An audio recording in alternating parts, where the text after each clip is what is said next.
It's not just radio, it's Rockland World Radio. RocklandWorldRadio.com.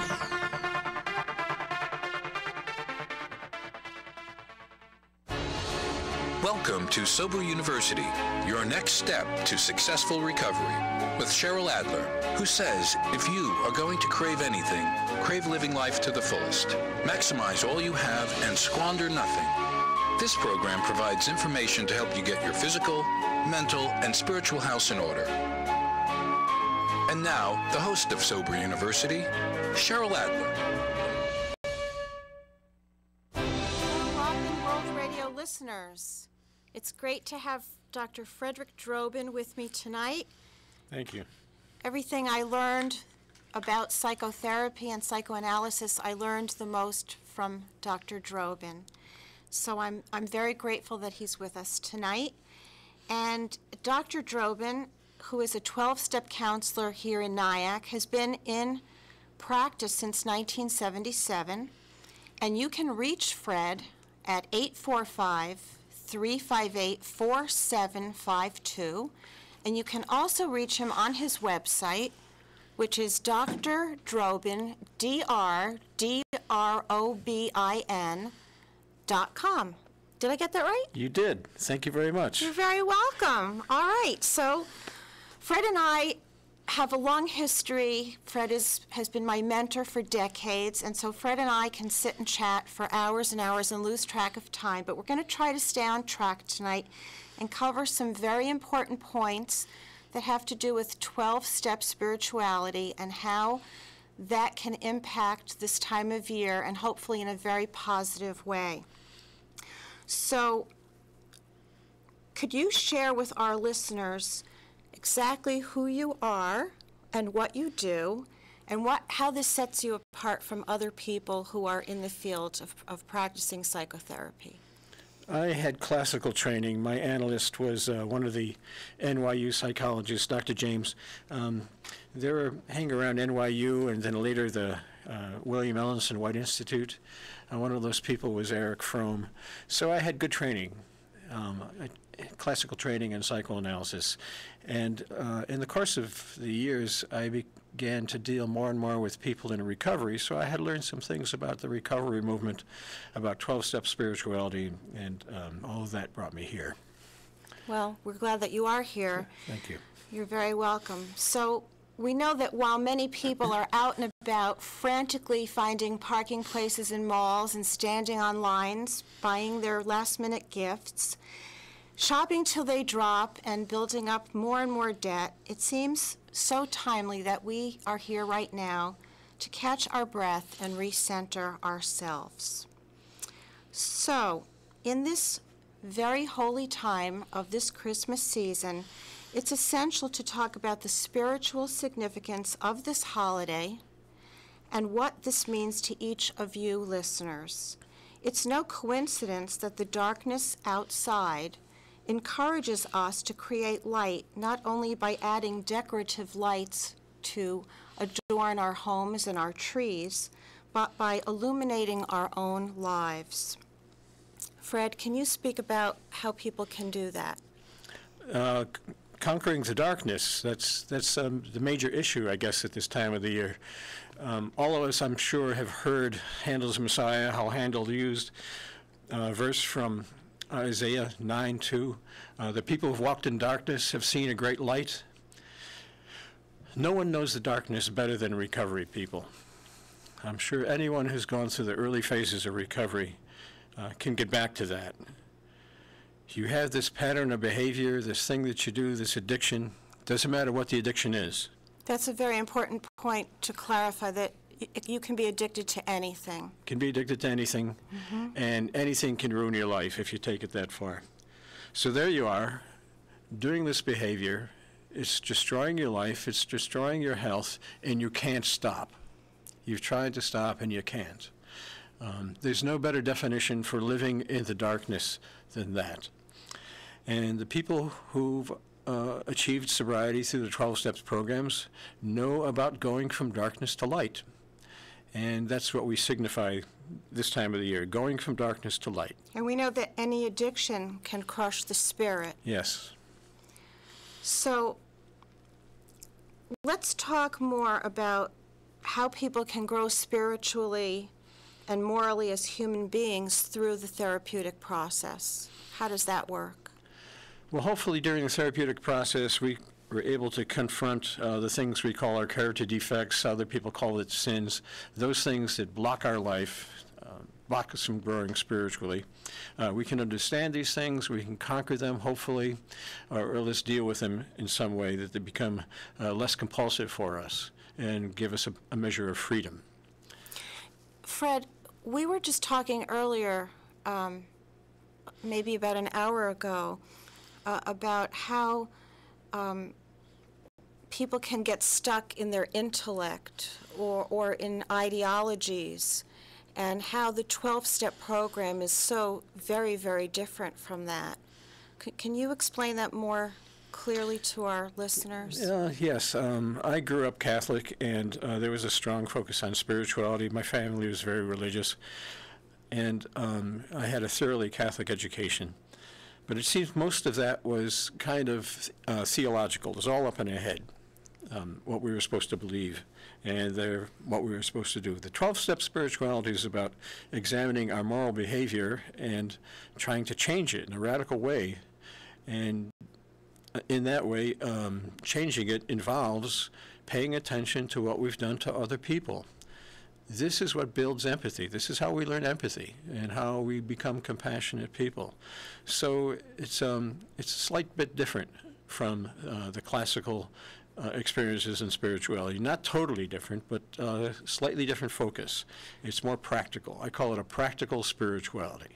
And it's also really taking the saying of walking the talk. It's really putting ideas into action, literally changing your behaviors, changing the way you think and believe, and then putting those things into actions that are very different. Yes.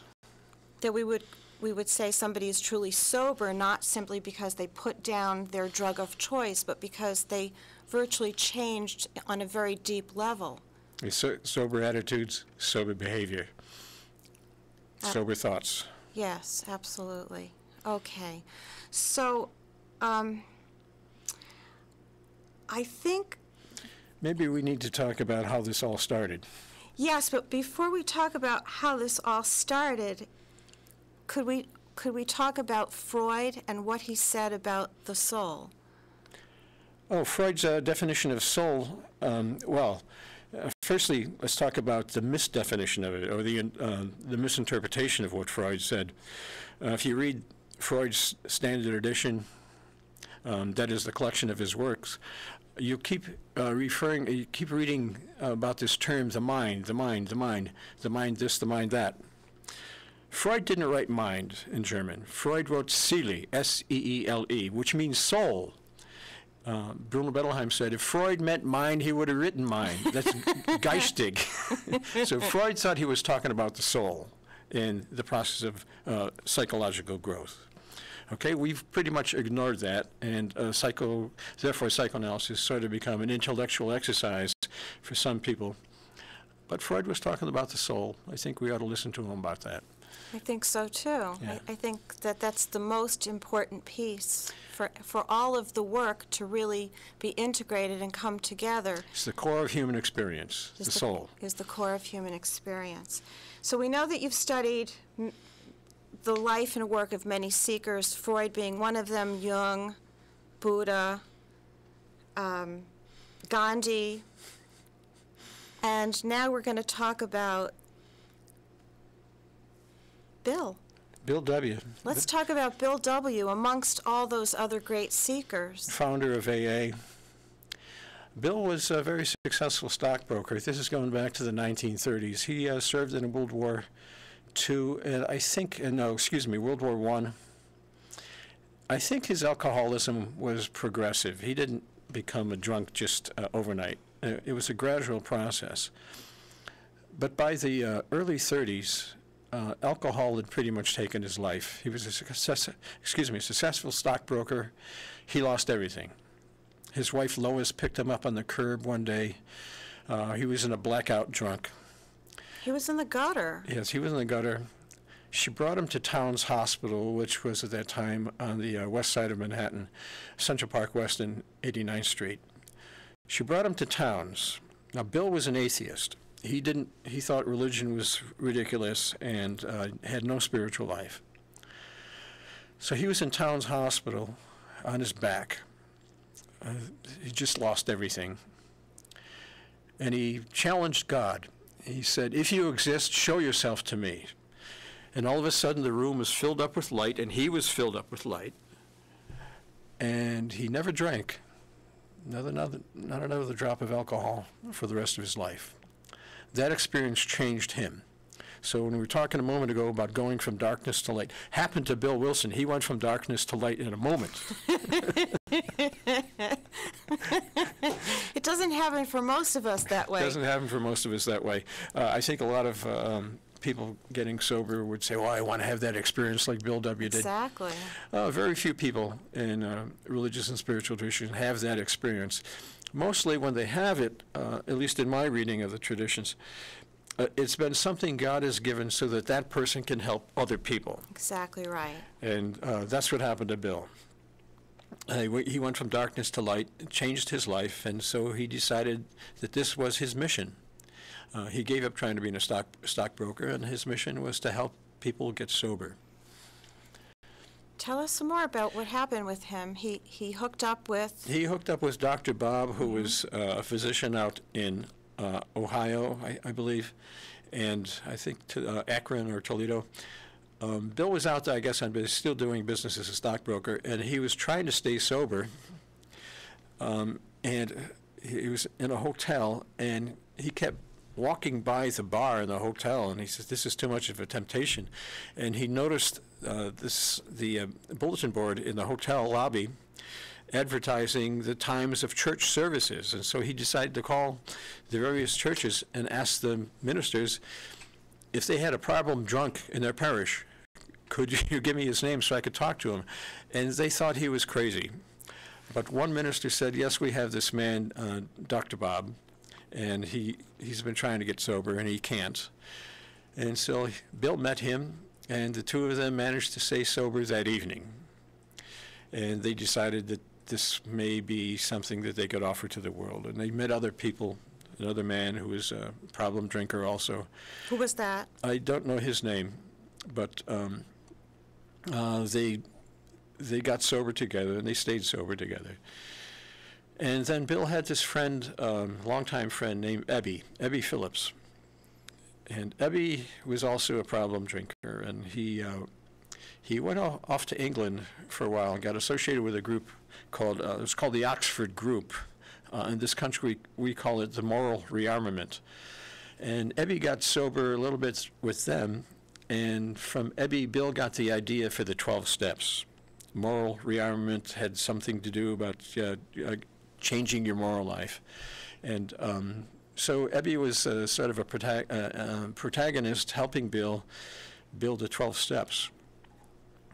But before he did that with Bill, Ebby had a conversation with Carl Jung, who was at one time a colleague of Sigmund Freud. And Jung told Ebby, "Medicine and psychiatry will never get you sober. You won't get sober until you have a spiritual life." And Jung used to say, "Spiritus contra spiritum." That means the spirits are against the spirit. So Ebby took that wisdom and he brought it to Bill, and Bill decided that the 12 steps would help people develop a spiritual life, and that's how it happened. Bill worked out the 12 steps, borrowed some of it from Moral Rearmament, but we have the 12 steps in the big book of Alcoholics Anonymous. And the 12 steps work in a progression. They do. They work in a progression. And you begin by recognizing that you're powerless over alcohol. Or any addiction. Or any addiction. And because of that, your life had become insane. And the final step is about bringing this wisdom to other people. That is, of being of service. Well, we're going to get to that in a little bit. Okay. Because I think what I would really like to get into is that because people are now immersed in holiday preparations and parties and going out to various places, can you offer some very practical advice from a 12-step perspective as to what people should do who are just beginning in their early sobriety and what they need to do to really buoy themselves up during this very critical time? Sure. This is a tough time for people in early sobriety. The holidays are really tough. I really admire those people who managed to get sober this time of the year for the first time. Yes. So if you're in early sobriety, the first thing I think could pass on to you is go to a lot of meetings. You know, get all the meetings, the schedules for the meetings in Rockland, and Westchester, and Orange, and Bergen. And I've known people to go to meetings all day long on Christmas Eve, Christmas Day, New Year's Eve, and New Year's Day. They just get in a car and go to meetings endlessly. That's fantastic. Just get through the day. Yes. And if you go to a party, the first thing you do is get something in your hand, like a can of soda or a bottle of spring water. Keep something in your hand and get yourself through the party. And so what do people do when they do reach for that spring water and somebody comes over and says, hey, come on, make a toast with me with some real beer or some real scotch? Well, What's the matter with you? Yeah, well, I happen to be allergic to that, so I'll do the spring water, thank you very much. That's great. Yeah. So people should not cave into peer pressure or pleasing their host or wanting to feel like they really belong, because what are they really belonging to? Nor should they tell them about the problem they're struggling with. You say you have an allergy to it. Or you're losing weight. You're losing weight, that's a good one. Or your doctor told you That's right. it's better to have water and stay hydrated. Yes, Yes. So we're going to stick to that, right? we're going to stick to that. We're going to stick to and that. Get through the holidays. Yeah, so we also know that one of the many powerful sayings of the 12 steps is that you only have to be here now and get through one moment at a time. That's true. Not many people ever got sober by saying, I'm never going to drink again. Okay, that's pretty much a sure It's a setup. prescription for failure. Yes. Bill and Dr. Bob and Abby discovered it's a day at a time. I'm going to try not to drink today, and tomorrow's another day. So you do it a day at a time. And some people even have to stop whatever they're doing a moment at a time. A moment at a time, yes. And to breathe through that moment. And that becomes a way of living. So, you know, you can't write the great American novel all in one day, but you can do a page a day. You could. That wisdom goes every place in your life. Absolutely. I should also say that if there are any listeners right now who have any questions for Dr. Drobin, they should call us at 845-353-2910. I think I got that right. Yes, you did, Cheryl. And people can also join us in the chat room by clicking on the chat room button on the left-hand side of our menu bar. Thank you so much, Richard. I needed a little reminding for that. Okay. So, there's also the whole idea of creating a buddy system. Well, yeah, that's essential in the recovery programs. Why is that? You can't do this alone. None of us do this alone, and we need one another. We do need one another, and I think that one of the personality traits that addicts across the board struggle with is isolating. Isolating. And feeling that, you know, I don't need any help, I can do it myself, I can stop anytime I want, and they really feed some very powerful messages into themselves that really go against becoming sober. There's also the shame factor. Yes, of, yes. Being shamed about the addiction. It was the early insight of Dr. Southwick, I think his name was, who ran Towns Hospital, that alcoholism is a disease. And that was to counter the whole shame factor issue here.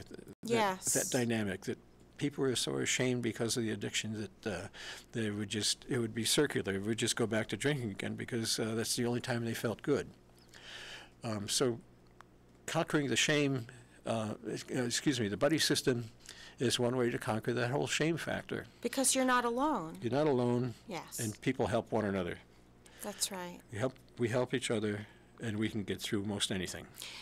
And so the person who's in early sobriety is the one who's receiving, and the person who's been in sobriety is the one who's able to give.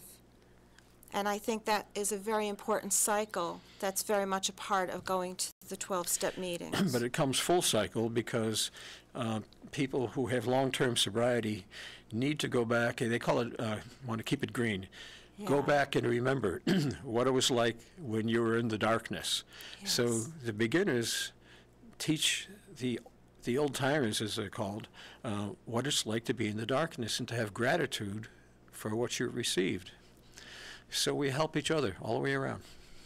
And that's a very powerful Yes, message about yes. gratitude, that sometimes people can feel so bleak, they have to be reminded of holding on to something they're grateful for.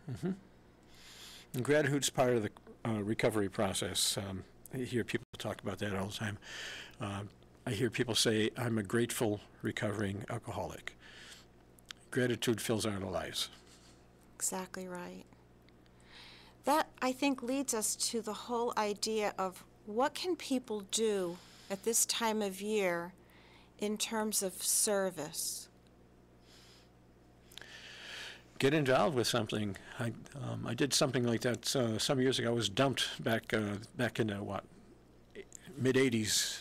Tell our listeners what you mean by being dumped. Yeah, I was dumped by the woman I thought I was going to marry, 1984. And when Christmas time came around, 1985, I was trying to avoid an anniversary depression. So what I did was call all the soup kitchens in Manhattan and ask if they needed any volunteers. And I wound up working in a soup kitchen. I'm sure I could never find this again. It was in the Garment District in the West 20s. It was Christmas Eve, and there was all the lights, it was all dark. And there was this little kitchen run by the Federation of Protestant Welfare Agencies. And they had a strong soup kitchen going for all the bag ladies. These women were all schizophrenic, living on the street. And I spent the Christmas afternoon dishing out mashed potatoes. And one after another of these women would come up to me and say, "Oh, you're so kind to be here. I'm sure you have family and friends you'd rather be with." And I would say, No, I'd rather be with you. This is great." So if we're of service, it always comes back to us. Always comes back. That got me through 1985. And my abandonment depression didn't hound me that year. That's fantastic. Yeah, that was fun. That is a good thing. Yeah. So you reached inside yourself and you said, I'm not going to be stuck in my depression. I'm going to go out and, like the movie that talked about pay it forward, was to do just that. Do something for somebody. It always comes back to you. Do something. Yes. Yes. So we If have. it's me first all the time, that's always a losing proposition.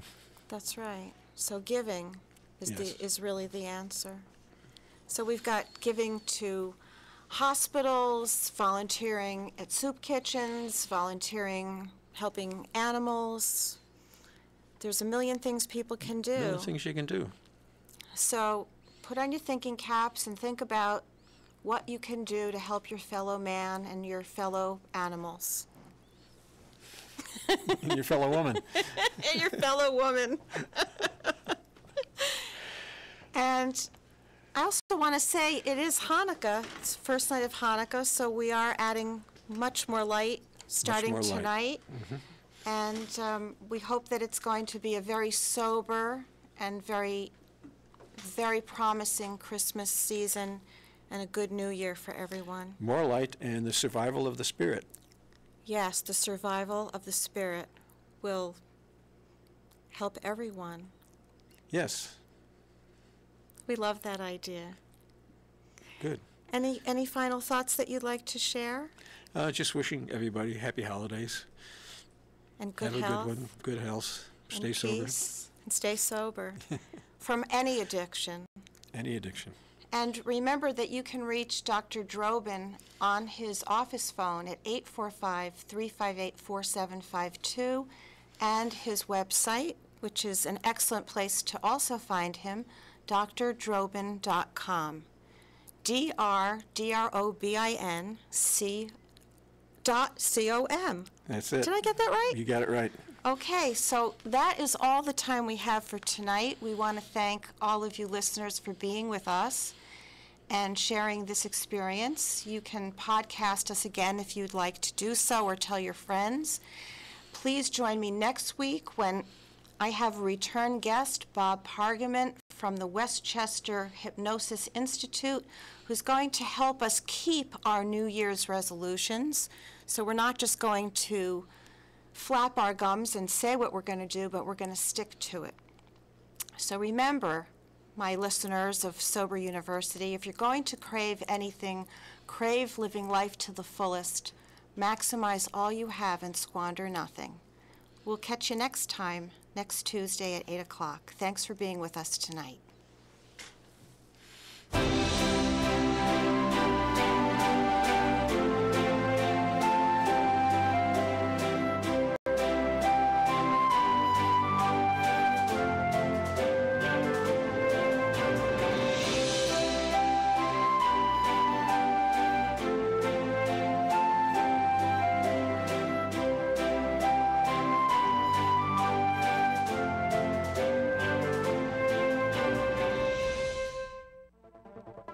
It's not just radio, it's Rockland World Radio.